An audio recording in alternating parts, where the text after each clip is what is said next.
მეორე სადაა? აგერ იყო, ხო? და ხო არ მტკენ.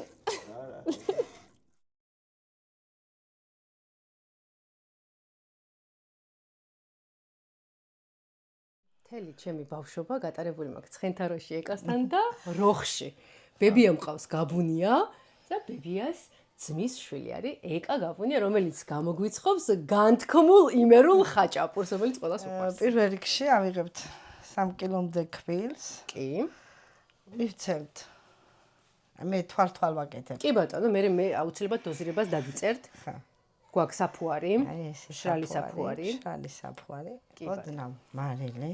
აი, ამაში ჩამისხე ახლა ნელ-ნელა და ვიწყებ აი. ეს არის ნელთბილი წყალი. ცხენთაროს ირგვლივ აკრავს აჯამეთის ტყე, რომელიც ასევე ნაკრძალია და მახსოვს ბავშვობაში როგორ დავდიოდით ტყეში, თამგლების გვეშინო და ხვიჩა ეკას მეუღლე, ან ხვიჩა კამლაძის ოჯახში ვარ, რეინჯერია და მისი იმედით ვიყავით წასულები რომ გვიშველიდა. იცო მისი უნდა მოიზილოსო. აი ძველებიდან არის ნათქვამი. აი კედელზე არ უნდა დარჩეს. აი ეს ქვილის ნატამალი. უნდა იყოს მოპრიალებული. მაქსიმალური, ანუ ცომს უხდება ზევს. ხა, აქვს ჭყინტი ყველი და ეს ცოტა ხმელი ყველი. რომელიც ბევრი ამბობს, ნუ მარტო ჭყინტი ყველით კეთდება და მეტი კარგია, მაგრამ მე ჩემით აი ესე ვაკეთებ, აი ცოტა ესე ნახევარი ყველი ხმელი და ერთი წველა ყველი ესე ჭყინტი.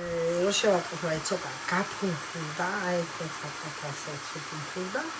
ეს უკვე ზადა ვიწყებ გამოხელს. ჭრილი ცომს, გამოხელილი ცომს. რა კონდაო